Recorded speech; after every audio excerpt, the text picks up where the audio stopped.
battles lost and many battles won. This is the story of Pankaj Bansal, the man behind the brand M3M India. Is there a story behind M3M? So M3M मतलब MMM, which is men, money and material. शुरू में तो 100% focus इनका गुड़गांव में ही था. Golf course extension पे multiple projects इन्होंने launch करे, डिलीवर करे, commercial, office space, residential. Is there a specific reason कि why realtors love to work with M3M? अच्छी ब्रोकरेजेस तो हैं ही हैं. Pankaj Bansal ji as a brand, इसके साथ भी एक डार्कर साइड हमेशा जुड़ी हुई है, जहाँ पे कुछ एक कमिटमेंट्स थी जो शायद ऑनर नहीं की गई. It can be from the realtor side जिसने उसका सामान बेचा है, बट वो एलिगेशंस तो एट द एंड M3M के ऊपर ही आ. Hi everyone, welcome to another exciting episode of real better podcast. मैं हूं आपका होस्ट विशाल. आज हम कुछ डिफरेंट करेंगे. आज हम बात करेंगे एक रियल एस्टेट एम्पायर की, जिनका एनुअल रेवेन्यू $3 बिलियन है, जो अब तक 20 million square feet area deliver कर चुके हैं. 40 million square feet construction area उनके पास है. We are talking about a brand in itself, M3M and mister Pankaj Bansal. बहुत ही कम ब्रांड्स ऐसे हैं मार्केट में जिनके प्रोमोटर्स एक ब्रांड से भी बड़ा ब्रांड बन जाते हैं, and I think mister Pankaj Bansal is one of them. इसी टॉपिक के ऊपर डिस्कस करने के लिए हमारे साथ स्टूडियो में मौजूद हैं mister Gaurav Kapoor. Welcome to the podcast Gaurav.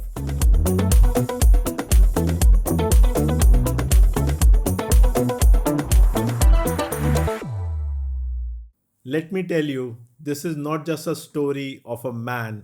This is a story of ambition, of fire, of many battles lost and many battles won.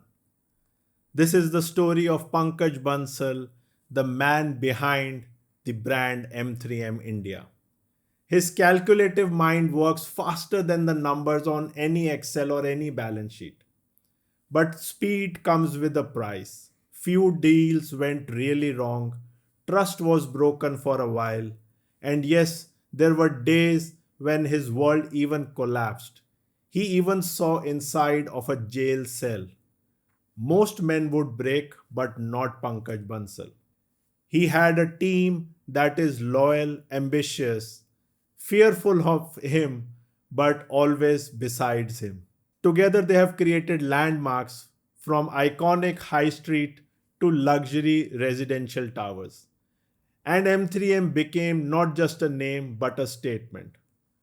Today Pankaj lives in a world most people can only dream of. And his mansion is rising soon above the Trump Towers on Golf Course Extension. He also has a fleet of cars that roars louder than his critics, and a style that says, I don't follow the world follows me. And yet, behind the designer suits and the faster life, there is a man who wakes up with discipline every day in the morning, who thinks 10 years ahead while the others struggle for tomorrow, and who fight every single time, every single day for his success and legacy. Because Pankaj Bansal is not just another real estate promoter, he is proof that no matter how many times life drags you down, you have to get up, and if you have fire and rage and the vision, you can rise higher again and again. And that is the extraordinary story of Mr. Pankaj Bansal and the brand M3M. I think Pankaj Bansal जैसे brand के लिए ये introduction बिल्कुल perfect है. yeah. आपने जैसे कि अभी अपनी स्टोरी टेलिंग के अंदर बताया कि 22 की एज में पंकज बंसल ने रियल एस्टेट में एंटर कर लिया था. मैं उनका एक इंटरव्यू देख रहा था, वहाँ पे उन्होंने कहा कि I think he was studying in Narsee Mumbai. हाँ जी. तो वहाँ पे उनका लास्ट डे था. He got a call from his father, और उनके फादर ने कहा ठीक है, अब कल आप आ जाओ, we have to launch a brand tomorrow. ओह अच्छा. तो जहाँ पे वो सोच रहे थे कि शायद अब कॉलेज खत्म हुआ है, एक नई लाइफ स्टार्ट होगी, जहाँ पे शायद अब थोड़ा सा फन एलिमेंट ऐड होगा, he got a call from his father, और नेक्स्ट डे से they were launching a brand. I know, because इनकी जो बिगिनिंग थी वो बहुत ही हम्बल थी. ओके. इनका एक फैमिली बिजनेस था रियल एस्टेट के अंदर गुड़गांव में, एंड ये लोग लैंड एग्रीगेट करते थे. ओके. तो M3M ब्रांड लॉन्च होने से पहले उसकी लैंड एक्वायर हो चुकी थी। आई थिंक 2005-2006 के अंदर ओके। इनके फादर ने लैंड एक्वायर करी। And then like you said, Pankaj Bansal came to Gurgaon and started his career, I think in 2009 and or sometimes in 10. तो एक ब्रांड शुरू हुआ M3M के नाम से, जो पहले दिन से ही ना हमेशा बातों में रहता है। मतलब एक ऐसा ब्रांड इन्होंने क्रिएट किया जो फर्स्ट डे से ही चैनल पार्टनर का फेवरेट रहा है। और सब लोग M3M के नाम से आज भी खुश हो जाते हैं सुनते ही। एग्री। तो M3M एक ऐसा ब्रांड बनाया गया 2010, अगर आप देखो तो हार्डली 15 साल हुए हाँ हैं, जी। But they have become one of the top developers in north India and one of the top developers in India. Agree. और इनके एक नहीं दो ब्रांड है, पहले M3M आया, उसके बाद फिर इन्होंने आई थिंक 2020-2019 के आसपास स्मार्ट वर्ल्ड एक अनदर Okay. ब्रांड लॉन्च किया। हाँ। सो इनकी स्टोरी बहुत अमेजिंग है, जब भी मैं इसके बारे में डिस्कस करता हूँ बहुत मज़ा आता है। इवन जो ब्रांड नेम है M3M, वो Yeah. भी एक कॉमन नेम नहीं है। तो is there a story behind M3M, या फिर इसका मतलब क्या है? What exactly M3M means? So M3M मतलब MMM, which is men, money and material। Okay. तो इन्होंने ऐसा नाम सोचा कि रियल एस्टेट में क्या है, men, money and material, तो इन्होंने उसके लिए नाम रखा M3M। शायद बहुत लोगों को पता भी नहीं इसका क्या मतलब होता है, but this is actually the name men, money and material। तो कहना सही होगा, I think he is the youngest oldest realtor in Gurgaon. Experience से I think he is one of the oldest, but अगर आप एज वाइज देखें is very young. I know. तो उन्होंने एक्चुअल में हिस्ट्री क्रिएट करी है। Yeah. इतनी छोटी एज में जब लोग ये प्लान करते हैं कि पार्टी कहाँ करनी है और घूमने कहाँ जाना है और दोस्तों के साथ पिक्चर कहाँ देखनी है, उस एज में ही एंटर्ड। एंड उनकी जो लर्निंग है, उनका जो एक्सपीरियंस उन्होंने गेन किया है, that is beyond extraordinary. Agree. मतलब उन्होंने जो जो अचीवमेंट्स करी हैं अपने शॉर्ट करियर के अंदर, एंड M3M ब्रांड को इतने बड़े वैल्यू पे लेके जाना, जैसे आपने बोला $3 बिलियन की annual revenue, it is extraordinary, never heard of. Agree. Agree. Gaurav, आप रिकॉल कर सकते हैं कि आपका फर्स्ट एक्सपीरियंस कैसा था M3M के साथ when you started working with them, और आपका टोटल एक्सपीरियंस अब तक का कैसा रहा with the brand M3M? So M3M, Pankaj Bansal के साथ मेरा यंगर ब्रदर है चेतन, ओके। वो बहुत क्लोजली काम करता था। तो हमने भी नया नया रियल एस्टेट काम शुरू किया था। तो एक दिन पंकज जी का फ़ोन आया चेतन को कि आओ आपसे मिलना है, एंड कुछ कॉमन फ्रेंड्स थे, कुछ कॉमन कनेक्ट्स थे। तो चेतन उनसे गया, मिला, M3M के बारे में समझा, उनके विजन। उस समय गोल्फ एस्टेट ये लोग लॉन्च करने वाले थे और गोल्फ एस्टेट के ऊपर प्लानिंग चल रही थी, और उनका सैम्पल फ्लैट रेडी हो रहा था, एक ऑफिस रेडी हो रहा था। ओके। तो मेरा ब्रदर फर्स्ट टाइम मिल के आया था, मैं तो नहीं मिला, but I remember crossing him many times. हम उनके ऑफिस जाते थे तो बहुत आना जाना उनके साथ रहता था हमारा।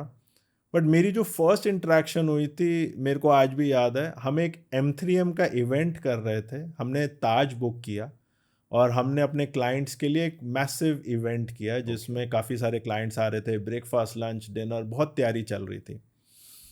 तो उस समय हमने पंकज जी को भी इनवाइट किया कि पंकज जी आप भी प्लीज़ आना, just come for a while. तो मेरे को याद है पंकज जी आए, हमने अपनी तरफ से बहुत तैयारी कर रखी थी, बट पंकज जी आए and he was kind of disappointed कि यार बड़ा शांत माहौल है, यहाँ एनर्जी नहीं है, यहाँ पे मज़ा नहीं आ रहा। And he came and he just made few calls. I think उन्होंने 2-3 कॉल मिलाए। संडे का दिन था, उनकी टीम भी छुट्टी पे थी, but I remember with in 15 minutes उनकी टीम आ गई विद लॉट्स ऑफ गिफ्ट्स। उन्होंने बोला जितने लोग आएंगे उन सबको हमारी तरफ से गिफ्ट जाएगा, और इतने बड़े बड़े गिफ्ट्स। ओके। उन्होंने बोला जितने लोग आ जाएंगे सबको M3M की तरफ से गिफ्ट मिलेगा। देन ही सेड कि मुझे यहाँ पे लाइट्स चाहिए, मुझे यहाँ पे म्यूज़िक चाहिए, मुझे यहाँ पे M3M की स्टैंडीज चाहिए, मुझे यहाँ पे ब्रांड्स चाहिए, ये चाहिए। उनकी एनर्जी उस दिन जो मैंने देखी ना, it was unbelievable. That man in few minutes changed around, पूरा पूरा ताज ही हिला दिया था उन्होंने कि मुझे M3M की एनर्जी चाहिए, ये डल माहौल मुझे नहीं चाहिए। एंड देन उन्होंने बोला पोर्टेबल PPT, उस समय वो आते थे प्रोजेक्टर्स, Okay. उस समय नए नए आए थे, हाँ, हाँ। मैं बात कर रहा हूँ शायद 2010-11 की। ओके। तो पोर्टेबल प्रोजेक्टर्स लाओ, यहाँ म्यूजिक लाओ, यहाँ पोर्टेबल ब्लूटूथ स्पीकर्स लाओ। एंड वो दिन मेरे को आज हमेशा याद रहेगा, जो उनकी मैंने एनर्जी देखी थी वो अमेजिंग है। And I think that is the clear differentiator जो उनको शायद बाकी भीड़ से अलग करता है। बिल्कुल। तो जो आप सोचो, जो बड़े बड़े डेवलपर्स ने शायद 40 साल में या हाँ जी। 50 साल में अचीव किया, वो इन्होंने 15 साल में उससे ज़्यादा अचीव करके दिखा दिया। And that is pure energy, and that is the only man behind. मतलब पंकज जी हैं, उनके राइट हैंड हैं मिस्टर रॉबिन मंगला, Okay. उनकी पूरी टीम है, जैसे मैंने बोला एक डेडिकेटेड टीम है, हाँ। बहुत लॉयल टीम है। ओके। और वो भी जो सब थे ना, वो भी बड़े यंग थे। तो मिस्टर रॉबिन मंगला हैं, ही is the, again I would से, the brain behind the brand M3M। Okay. और वो IIT पास आउट हैं, IIT दिल्ली पास आउट हैं। एंड उन्होंने भी बहुत यंग एज में ज्वाइन कर लिया था पंकज जी को, एंड उन्होंने वो आज तक जुड़े हुए हैं। फिर और बहुत सारे लोग हैं, मिस्टर गौरव जैन हैं, मिस्टर अर्पित अर्पित बंसल हैं, ओके। बहुत सारे लोग उनके साथ जुड़े जो आज भी उनके साथ लॉयल हैं। और उन्होंने, सब यंग होते थे, ऐसे लगता था हम कहाँ 22 साल और 25 साल के लोगों के बीच में काम कर रहे हैं, बट हम भी उसी एज के होते थे। एग्री।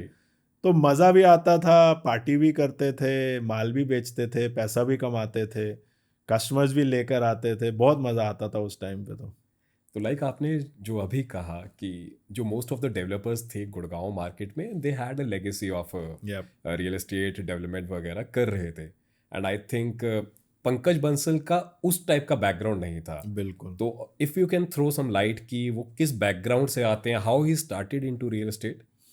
सो जैसे मैंने बोला, इनका फादर का फैमिली बिजनेस था। फादर हैं, इनके चाचा हैं मिस्टर रूप बंसल हैं, बसंत बंसल हैं। इनका ऑलरेडी रियल एस्टेट में एज अ चैनल पार्टनर कह लो, या as a real estate consultant इनका बिजनेस था। They were the land aggregators. Okay. तो ये गोल्फ कोर्स एक्सटेंशन पे लैंड एग्रीगेट करते थे, और वहाँ पे इन्होंने जो अपने लिए लैंड एग्रीगेट करी, उस पे पंकज जी ने फर्स्ट प्रोजेक्ट लॉन्च किया था, गोल्फ एस्टेट के नाम से। एंड उस समय गोल्फ एस्टेट कभी सुना भी नहीं था हमने कि इस तरह का कोई कॉन्सेप्ट भी होता है। उस टाइम तो सिंपल टावर्स बनते थे, 70 लाख 80 लाख के फ्लैट बिकते थे। उस टाइम इन लोगों ने करोड़ों रुपए के फ्लैट लॉन्च करे with the golf theme and huge parcel. उस समय गोल्फ कोर्स एक्सटेंशन इतना हैपनिंग नहीं था जितना अब है। Agree. Golf estate made golf course extension road. Okay. मेरे ख्याल से गोल्फ कोर्स एक्सटेंशन का नाम भी इसीलिए पड़ा क्योंकि गोल्फ एस्टेट वहाँ पर एक प्रोजेक्ट था। हाँ। एंड उस समय इतनी बड़ी लैंड, 75-80 एकर्स की लैंड इन लोगों ने एग्रीगेट करी, एंड ब्यूटीफुल प्रोजेक्ट इन्होंने लॉन्च किया, एंड सुपर सक्सेसफुल। वहीं से इनकी जर्नी स्टार्ट हुई थी Okay. M3M ब्रांड की। आई थिंक 2010 के अंदर इन्होंने शायद लॉन्च किया था। तो they have been in Gurgaon only, या फिर कुछ सराउंडिंग सिटीज में भी वो कुछ डेवलपमेंट वगैरह करते रहते हैं। नहीं, शुरू में तो 100% फोकस इनका गुड़गांव में ही था। Okay. गोल्फ कोर्स एक्सटेंशन पे मल्टीपल प्रोजेक्ट्स इन्होंने लॉन्च करे, डिलीवर करे, कमर्शियल, ऑफिस स्पेस, रेजिडेंशियल, कम बजट वाले, ज़्यादा बजट वाले, सब लॉन्च करे। देन इनका फोकस गया था, I remember, Dwarka express way पे। ओके। इन्होंने एक बहुत बड़ी डील उस समय सहारा के साथ क्रैक करी थी। ओके। जब सहारा की हालत बहुत ख़राब थी और रोज़ न्यूज़ में उनके बारे में आता था, कोर्ट बिल्कुल। केस वगैरह भी आते थे, तब आई थिंक इन्होंने सम 1200 करोड़ या 1400 करोड़ की एक डील साइन करी थी। I am talking more than 10 years back. Okay. तो उस समय ऐसे लगता था कि यार इतनी बड़ी डील क्रैक कर रहे हैं, पता नहीं कैसे करेंगे।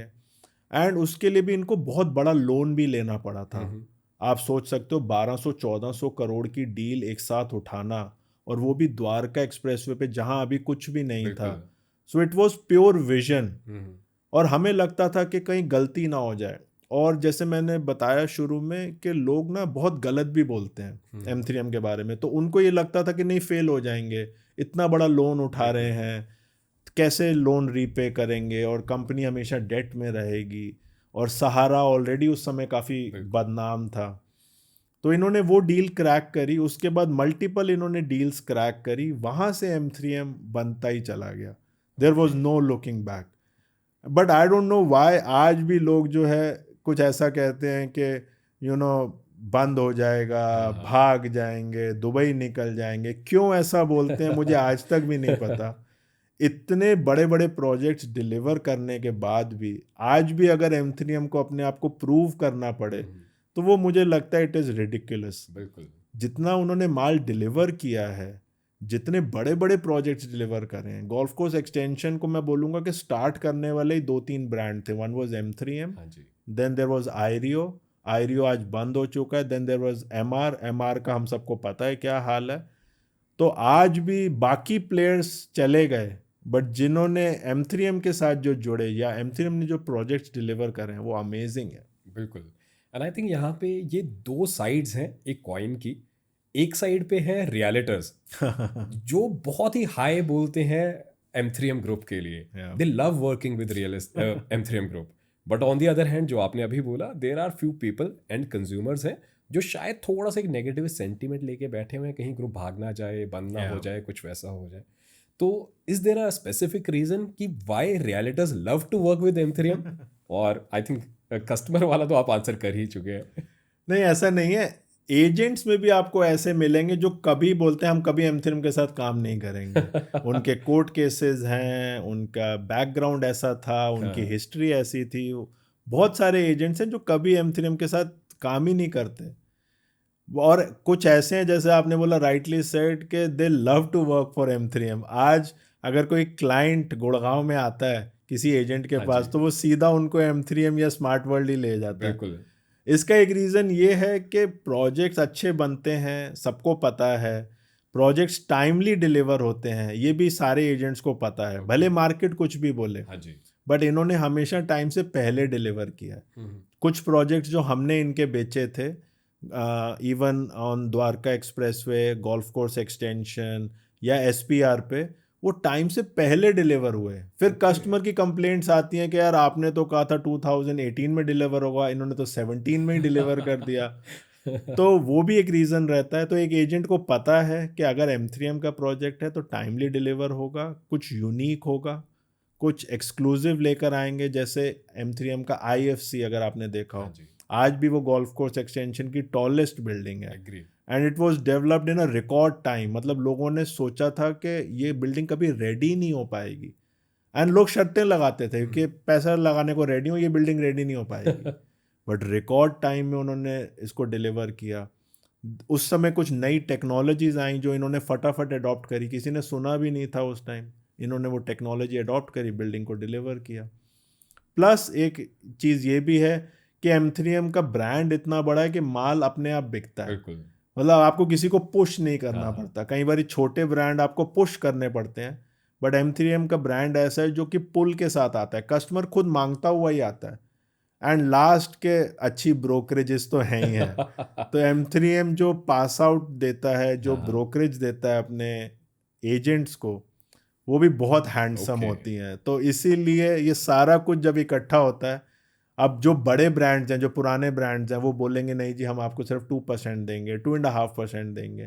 M3M कहता है हम आपको 5 भी दे देंगे, 6 भी दे देंगे।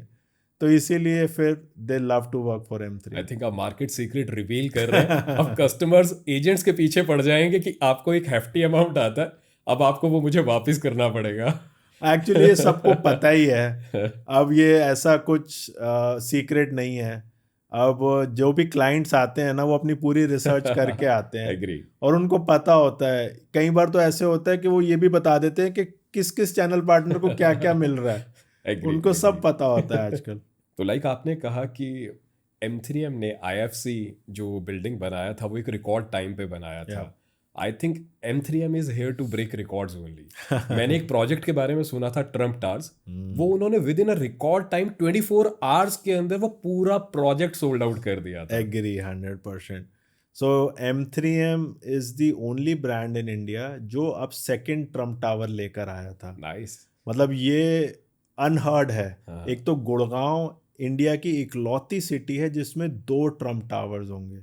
आज तक बहुत सारी सिटीज ऐसी हैं जिसमें ट्रम्प गया ही नहीं है, एग्री या बट गुड़गांव में सेकंड ट्रम्प टावर का प्रोजेक्ट लॉन्च हुआ। M3M का फर्स्ट जो एसोसिएशन थी ट्रम्प टावर के साथ, वो भी गोल्फ कोर्स एक्सटेंशन में थी। इन्होंने अपना एक लैंड पार्सल दिया था गोल्फ एस्टेट का, okay and that is a super successful project. तो मेरे को ऐसा लगता है कि फर्स्ट प्रोजेक्ट के सक्सेसफुल होने के बाद फिर ट्रम्प ने दोबारा इनके साथ टाई अप किया इन्हीं की लैंड में। पहला भी M3M के साथ था, दूसरा भी M3M के साथ ही था। ट्रम्प चाहता तो किसी और डेवलपर के साथ भी टाई अप या कर सकता था, बट फर्स्ट इतना सक्सेसफुल था तो सेकंड भी M3M के साथ लेकर आए, SPR पे लेकर आए, and like you rightly said with in 24 hours it was sold out. अभी तो वैसे ही गुड़गांव में इतनी तेज़ी चल रही थी, it was the perfect launch. और ट्रम्प का नाम बिकता है। उस बिल्कुल समय बिल्कुल इलेक्शंस भी चल रहे थे हाँ जी US के अंदर, उस समय ये भी हो रहा था कि ट्रम्प जीतेगा या नहीं जीतेगा, और कोइंसिडेंटली यहाँ पे M3M लॉन्च कर रहा था Trump, and it was a super success. तो हमने उस टाइम पे सोशल मीडिया पे कुछ एक पिक्स वायरल होती देखी हैं या जहाँ पे मिस्टर पंकज बंसल जी ट्रम्प के ओथ सेरेमनी का पार्ट थे। Is it true? बिल्कुल बिल्कुल 100%, 100%। मैंने तो ये भी सुना है कि सिर्फ 2 ही लोग इंडिया से गए थे वाओ जिनको ट्रम्प की वाओ तरफ से इनवाइट आया था। One was mister Mukesh Ambani and family. तो हमने सोशल मीडिया पे देखा कि मिस्टर मुकेश अंबानी, उनकी वाइफ नीता अंबानी, वो वहाँ पे गए थे।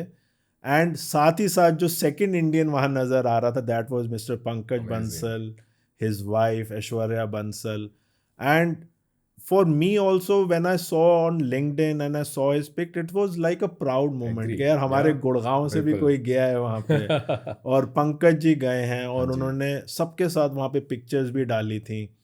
इंडियंस भी थे वहाँ पे, बड़े बड़े लोग। आप सोचो कि वहाँ पे मार्क जकरबर्ग आए हाँ थे, वहाँ पे अमेजोन के फाउंडर आए थे, वहाँ पे इवन टेस्ला के फाउंडर वाओ आए थे, एंड वहाँ पर हमारे यहाँ M3M के फाउंडर भी थे। एंड आई थिंक अभी तो एक नया ज्वेल ऐड कर रहे हैं वो अपने थ्रोन के अंदर। हमने मार्केट में सुना है ट्रम्प टावर्स के ऊपर उनका एक मेंशन बन रहा है। Yeah.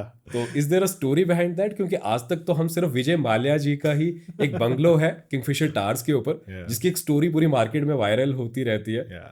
आई उनके रील्स बहुत या आते हैं। बिल्कुल बिल्कुल। तो आई थिंक एक सिमिलर कॉन्सेप्ट या फिर उससे बेटर चीज वो मार्केट में लेके आ रहे हैं and he is building his home on the top of Trump towers.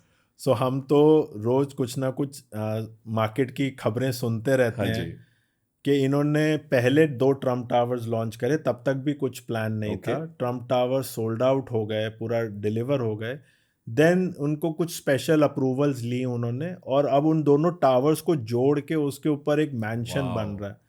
And it is actually a mansion, it is more than I think 2 lakh square feet, oh huge and huge house he is building. और अगर आप extension road से निकलो तो दूर से ही आपको नजर आता है, and it is like wow, कुछ यूनिक ही बन रहा है। सुना है कि सम 5-6 स्टोरी, जिसमें से एक गेस्ट स्टोरी होगा, वाओ पूरा पूरा फ्लोर होगा जो सिर्फ गेस्ट के लिए होगा। देन पंकज जी की अपनी फैमिली के लिए होगा, उनकी फादर की फैमिलीज के लिए भी होगा। और हम तो सुनते ही रहते हैं बस चीज़ें, अभी तक देखने का मौका या एक्चुअल पिक्चर्स तो नहीं देखी। ये भी नहीं पता कितना ट्रू है कि नहीं, but this is what everybody is talking about in Gurgaon. Agree agree. I think अभी तक गुड़गांव के लिए एक लैंडमार्क रोड है वो गोल्फ कोर्स रोड है। Yeah. जब भी कोई वीडियो किसी रियल एस्टेट एजेंट का या फिर किसी भी डेवलपर का जब भी कोई वीडियो आता है it starts from a golf course road. Cyber city से आपका स्टार्ट होता है, गोल्फ कोर्स रोड की तरफ आता है। आई थिंक अब वहाँ पे शायद कहीं ना कहीं एक स्काई स्क्रैपर का इमेज आना शुरू हो जाएगा Yeah. और शायद वो इनके मेंशन का होगा क्योंकि it will be one of its kind. I am sure, मैं तो खुद वेट कर रहे हैं कि जब ये बिल्डिंग रेडी होगी हाँ जी तो पूरे दुनिया के अंदर आपको इसकी रील्स फिर नज़र बिल्कुल आएंगी, या क्योंकि इट इज़ एक्चुअली ब्यूटीफुल। हाँ मतलब जी पूरा ग्लास का बन रहा है, और देखोगे आप तो वाकई ऐसे लगता है कि कुछ उठा के जैसे ट्रम्प टावर के ऊपर रख दिया है। एंड मैं तो इमेजिन ही कर सकता हूँ कि ऊपर से व्यूज़ कितने अमेजिंग आएंगे। गौरव जी एक लॉकडाउन की स्टोरी भी काफ़ी इनकी फेमस है कि लॉकडाउन के दौरान इनके 2 प्रोजेक्ट्स आए थे मार्केट में। आई थिंक इनके M3M और स्मार्ट वर्ल्ड ब्रांड का एक प्रोजेक्ट उस टाइम पे मार्केट में था। Yes. और लॉकडाउन के अंदर भी लोग लाइन लगा के चेक्स लेके खड़े हुए थे। तो आपने कुछ Agree. वो एक्सपीरियंस किया था?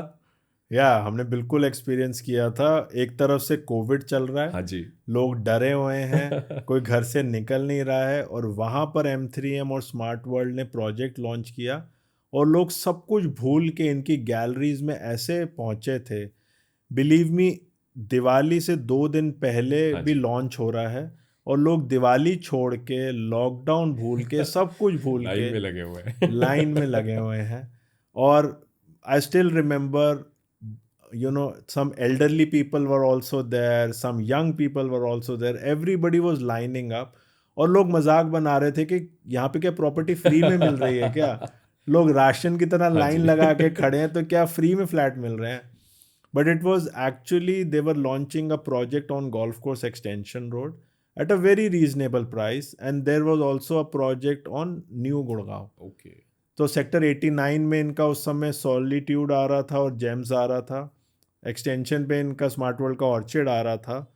और वो नज़ारा जो हमने देखा है ना, इट वाज अमेजिंग। सबको खाना पीना, सुबह 6 बजे से लेकर रात को 12-1 बजे तक अलॉटमेंट्स चल रही हैं, और लोग चेक्स और डीडी लेके लाइन में खड़े हैं, और किसी को ऊपर का यूनिट चाहिए, किसी को नीचे का यूनिट चाहिए। फाइट हो रही है कि मेरे को पहले प्रायोरिटी चाहिए, किसी को बाद में चाहिए। और लोग भूल गए कि कोविड है, उधर दिवाली हाँ है, जी। कुछ नहीं, बस लाइन में लगे हैं लेने के लिए। लाइक इनके ये दो प्रोजेक्ट्स थे आई थिंक जो आपने अभी बताया, एक स्मार्ट वर्ल्ड का था और एक M3M का था। आई ऑलवेज वॉन्डर कि जब M3M इतना अच्छा ब्रांड, सक्सेसफुल ब्रांड इन्होंने बिल्ड कर दिया था, why was a need to build a brand like smart world? I am sure ये बिजनेस स्ट्रैटेजीज होती हाँ। हैं। जैसे आप देखोगे, मारुति ने भी अपना ब्रांड निकाला नेक्सा के नाम यप। से। एक एक तरफ मारुति इतना सक्सेसफुल ब्रांड, इतना पुराना ब्रांड, बट स्टिल उन्होंने एक डिफरेंट स्ट्रैटेजी के साथ नेक्सा एक अलग ओके। ब्रांड निकाला, जिसमें डिफरेंट कार्स आती हैं। फैक्ट्री सेम है, सब कुछ सेम है, पीछे की टीम सेम है, बट ब्रांड दो हैं। ऐसे ही अगर आप क्लोथिंग में भी जाते हो तो आप देखोगे कि आदित्य बिरला ग्रुप का ही एक लुई फिलिप है और एक या वैन ह्यूसेन वो है। सेगमेंटेशन कर दिया उन्होंने। तो या। शर्ट भी सेम मिल हाँ रही है, जी। प्राइस भी सेम है, बट वो कुछ बिजनेस स्ट्रैटेजीज होती होंगी। सो मेरे को ऐसा लगता है कि शायद ये लोग फ्यूचर में आईपीओ के लिए जाएंगे। ओके। तो उस तरह की स्ट्रैटेजीज होती हैं कंसल्टेंट्स जो देते हैं, that you should create more brands, and उसी मार्केट के अंदर आप और ज़्यादा अपनी प्रेजेंस बना सकते हो। ओके। और आज जो है, they are not only in Gurgaon, अब इनके नोएडा में बहुत सक्सेसफुल प्रोजेक्ट्स हैं, पानीपत के अंदर बहुत सक्सेसफुल प्रोजेक्ट्स हैं। तो इन्होंने अपने थोड़े से विंग्स अब बढ़ाए हैं। मानेसर के अंदर बहुत बड़ा प्रोजेक्ट लेकर आने वाले हैं, और भी फ्यूचर में बहुत बड़ी बड़ी लैंड एक्विजिशंस इन्होंने करी हैं। तो now they have grown beyond Gurgaon, and अब नॉर्थ इंडिया के ऊपर पूरा इनका टारगेट है। ट्रम्प का आपने नाम सुना, बट ऐसा ही एक और बड़ा आइकॉनिक इन्होंने अभी टाइप किया नोएडा के अंदर। तो जेकब एंड को के साथ इनका एक्सक्लूसिव अभी एग्रीमेंट साइन हुए हैं, और वहाँ पर सुपर अल्ट्रा लग्जरी प्रोजेक्ट लेकर आने वाले, again high rise residential tower, but again वो भी जो एक कोलैबोरेशन है, नेवर हर्ड ऑफ है। मतलब इतने बड़े ब्रांड को लेकर आना इंडिया के अंदर, नोएडा के अंदर, और M3M ही कर सकता है, उसके अलावा और कोई कर नहीं सकता ये। एग्री। एग्री। आई थिंक जो स्टोरी जो इतनी ग्लोरीफाइड होती है, इतना सक्सेसफुल चल रहा होता है, हमेशा there is a darker side to that. Yeah. तो I think M3M brand, Pankaj Bansal ji as a brand, इसके साथ भी एक डार्कर साइड हमेशा जुड़ी हुई है। Yeah. बहुत सारी एलिगेशंस हैं, बहुत सारी कंट्रोवर्सीज हैं जो इनका पीछा नहीं छोड़ती। Yeah. ऐसी एक कंट्रोवर्सी हमने सुनी थी, मनी लॉन्ड्रिंग केस जो इनके ऊपर डला था। आई थिंक M3M और Ireo was a part of that. Yeah. तो आप उसके बारे में कुछ बता सकते हैं? सो देखो, एग्जैक्ट डिटेल्स तो शायद किसी को भी नहीं पता, but they came out clean. हाँ जी। कुछ रियल एस्टेट ना, ये इंडस्ट्री ही ऐसी है, कोई भी किसी पे कुछ भी एलिगेशन लगा सकता है। तो उस समय बड़ा डर लगा था कि M3M को अगर कुछ हो गया हाँ हाँ। तो गुड़गांव का क्या होगा। मतलब हमारे लिए तो M3M is such a big brand कि अगर M3M को कुछ हो गया तो गुड़गांव को संभालना मुश्किल हो जाएगा। बिल्कुल। बट ऐसा कुछ नहीं हुआ, they came out clean. It was, I would say, a speed bump, और I can say it was just a hiccup जो बीच में आया, but they came out clean, and they came out even louder. जैसे मैंने शुरू में भी या। बोला, जितने भी लोगों ने उनको नीचा गिराने की कोशिश करी वो उतनी स्पीड से आए बाहर। हम्म, और लोगों को लगा था कि अब जो है शायद उनका वे ऑफ वर्किंग थोड़ा सा चेंज हो जाएगा, शायद अब थोड़ा सा टोन डाउन हो जाएंगे, शायद थोड़ा सा लो प्रोफाइल हो जाएंगे। बट ऐसा कुछ नहीं हुआ। He was in office next day, he was doing his meetings from very next day. He was more fitter, now he is even more aggressive. अब तो वो और तेजी से आगे बिल्कुल। बढ़ रहे हैं। जैसे Yeah. मैंने बोला, उसके बाद ट्रम्प टावर आया, उसके बाद जेकोब एंड को आया। अभी पता नहीं इनके और कितने बड़े बड़े प्लान्स हैं। ये सब जो पानीपत, नोएडा, ये सब उसके बाद हुआ है। बिल्कुल। पहले तो सिर्फ गुड़गांव में थे, या उसके बाद अब और विंग्स फैले हैं। तो यहाँ पे मुझे कोट याद आ रहा है, लाइक जैसा आपने स्टार्टिंग में कहा, you idolise Pankaj Bansal ji. Yeah. वो अपने हर इंटरव्यू में कहते हैं कि he idolise his father, oh और वो अच्छा। हमेशा उनके कुछ ना कुछ कोट्स कहीं ना कहीं बताते रहते हैं। ओह वेरी तो नाइस। लाइक जो आपने अभी जर्नी बताई कि एक डार्कर फेस था एंड वो उसके बाद और स्ट्रोंगर बाहर निकल के आए। Yeah. तो यहाँ पे उन्होंने कहा था कि उनके डैड ने उनको कहा था कि सोने को सोना बनने के लिए भी आग की भट्टी से गुजरना पड़ता है, agree, and I think 100% that's true. Agree. तो आप जितना तपते हैं आप उतना निखर के बाहर आते हैं। सो ये इंडस्ट्री देखो ऐसी ही है। बड़ा प्लेयर हो, छोटा प्लेयर हो, ये सबको फेस करना ही पड़ता है। हम्म, बहुत सारी चीज़ें हैं रियल एस्टेट के अंदर। पॉलिटिकल प्रेशर भी बहुत होता है, लाइजनिंग प्रेशर भी बहुत होता है, लैंड एक्विजिशन इज़ अ हाँ डिफ़िकल्ट जी। टास्क। पूरी की पूरी इंडस्ट्री अनऑर्गेनाइज्ड है। या आप हंड्रेड्स ऑफ डिसीजंस अगर लेते हो दिन के अंदर, तो उसमें अगर एक डिसीजन गलत हो जाए तो फिर उसके कॉन्सिक्वेंसेस होते हैं। बिल्कुल। एंड ऐसा नहीं है कि दिस वाज फर्स्ट टाइम। पहले भी कई बार M3 के ऊपर एलिगेशंस लगे, but they came out clean every single time. तो हमारा कॉन्फिडेंस और बढ़ता हुआ चला गया। ओके। इधर हम उनका प्रोजेक्ट बेच रहे हैं, उधर वहाँ पे न्यूज़ आई तो इवन कस्टमर्स भी पैनिक हो पैनिक जाते कर हैं। जाते हैं। या हमारे ऑफिस में आके लोग लाइन लगा के खड़े हो जाते हैं कि अब क्या होगा। तो हमने सबको एश्योर किया, डोंट वरी, कुछ नहीं होगा, आपके प्रोजेक्ट्स बिल्कुल सेफ हैं। टीम पूरी की पूरी काम कर रही थी इनकी। हम इनके ऑफिस जाते थे, कोई चेंज नहीं था। Okay. Everybody was doing their job. तो कंस्ट्रक्शन इन्होंने और तेज़ कर दी थी construction. And even selling was even faster. इन्होंने ऐसे ऐसे स्कीम्स लाए, लॉन्चेस लाए, ऑफर्स लाए कि माल बहुत तेज़ी से बिक रहा था। तो हमें वहाँ कॉन्फिडेंस था कि कोई टेंशन नहीं है, ऐसा कुछ नहीं होने वाला। अभी थोड़ा टाइम पहले भी एक एलिगेशन इनका यूपी गवर्नमेंट की साइड से लगा था, जहाँ पे यूपी रेरा अथॉरिटी ने इनके ऊपर एक एलिगेशन लगाया था कि ये अपने प्रोजेक्ट को विदाउट रेरा अप्रूवल Yeah. उसकी मार्केटिंग कर रहे थे। तो वो भी कुछ ना कुछ चलता रहता है इनका पैरेलल में। हाँ, सो आजकल क्या है ना, बड़ा आसान है कंप्लेंट फाइल करना, बड़ा आसान है। एंड इतना बड़ा डेवलपर जो है वो प्रिकॉशंस लेके ही हमेशा एग्री। चलता है। या एंड जो बड़े डेवलपर्स होते हैं, बड़े प्लेयर्स होते हैं, वो कभी भी वैसे गलत करते नहीं है किसी हाँ। के साथ। बट ठीक है, आप जाके कंप्लेंट तो कोई भी कर सकता है। एंड फिर उसके बाद ये लोग जाते हैं, उसको हैंडल करते हैं। रेरा आने से पहले माल बेचना अलाउड ही नहीं है, एंड बिल्कुल। That is clear. और बड़े प्लेयर्स नॉर्मली ऐसा करते भी नहीं हैं। तो प्रिकॉशंस तो ये लोग हमेशा लेके ही चलते हैं। हाँ जी। और सबसे बड़ा एलिगेशन जो इनके ऊपर लगता है वो आई थिंक एक पीपल फ्रंट से लगता है, कंज्यूमर वाले फ्रंट से, जहाँ पे कुछ एक कमिटमेंट्स थी जो शायद ऑनर नहीं की गई, Yeah. कुछ एक अमाउंट्स थे जो शायद अभी रिफंड वाले उन तक नहीं पहुंचे। Yeah. It can be from the realtor side जिसने उसका सामान बेचा है, बट वो एलिगेशंस तो एट द एंड M3 के ऊपर ही आती हैं। हाँ, ये एग्री। सो होता क्या है, मैंने देखा है 99% केसेस में ना, जो गलती होती है वो बीच में चैनल पार्टनर की होती है या एजेंट की होती है। बहुत टाइम ओवर कमिटमेंट होती है या मिस कमिटमेंट होती है ना, वो नॉर्मली ब्रांड की साइड से नहीं होती। ओके। अगर आप कंपनी से जाके रीवेरीफाई करोगे तो आपको पता चल जाएगा। बट क्या होता है कि जो बीच में लोग बैठे हैं, जो बीच में माल बेच रहे हैं, उनकी तरफ से मिस कमिटमेंट्स होती हैं। सो M3M अपनी चीज़ों को तो हैंडल कर सकता है, बट चैनल पार्टनर क्या कर रहा है वो हैंडल नहीं कर सकते। So there are so many Agree. Aggressive channel partners जो कि ओवर कमिट करके माल बेच देते हाँ। हैं, अंडर परफॉर्मेंस देते हैं। बट उसके बाद फिर क्या होता है, वो भी प्रॉब्लम M3M को ही सॉल्व करनी पड़ती है।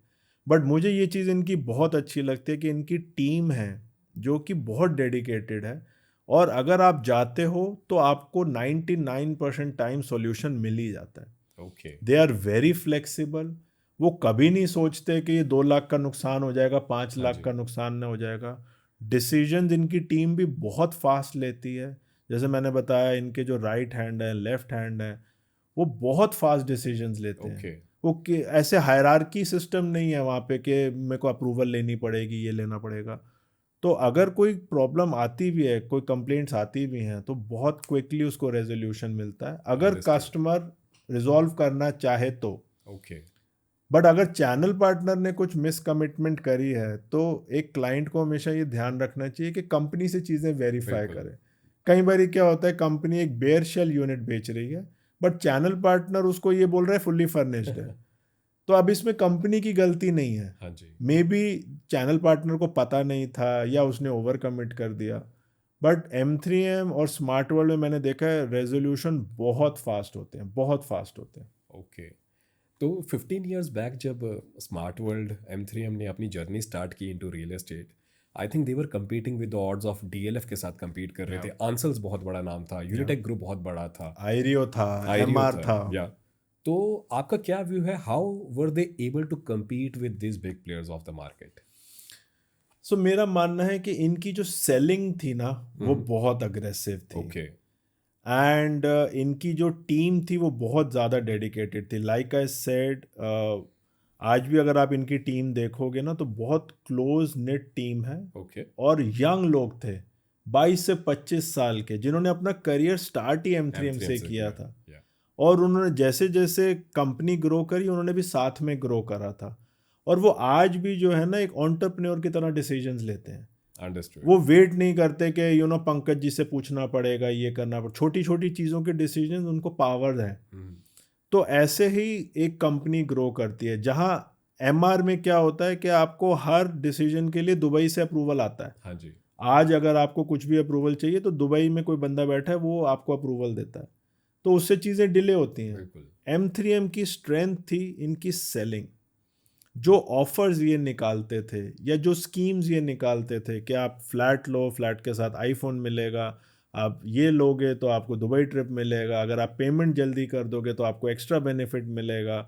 फिर एश्योर्ड रिटर्न स्कीम्स होती थी, गारंटीड रेंटल स्कीम्स होती थी। तो इनका जो वो मैथ था, या मैं कहूँगा जो बनिया माइंडसेट है हाँ। ना सेलिंग में, वो बहुत अच्छा चला। और रियल एस्टेट में there is money to be made, there बिल्कुल। Was opportunities. गुड़गांव एक ऐसी अपॉर्चुनिटी थी जो शायद कभी किसी ने सोची भी नहीं बिल्कुल। थी। उस टाइम तो गुड़गांव स्टार्ट ही हो रहा था। हम्म। और आप सोचो कि 2009 में जब पंकज जी आए होंगे, तब वर्ल्ड में वो लेमन ब्रदर्स का क्रैश चल रहा था। एग्री। या उस समय रियल एस्टेट पूरी दुनिया में डाउन बिल्कुल। थी। बट उन्होंने फिर भी अपना करियर यहाँ स्टार्ट किया, और भी अपने फ्रेंड्स को लेकर आए, टीम बनाई, अग्रेसिवली काम किया। And it is pure, I would say, hard work, ambition and vision. Agree. Agree.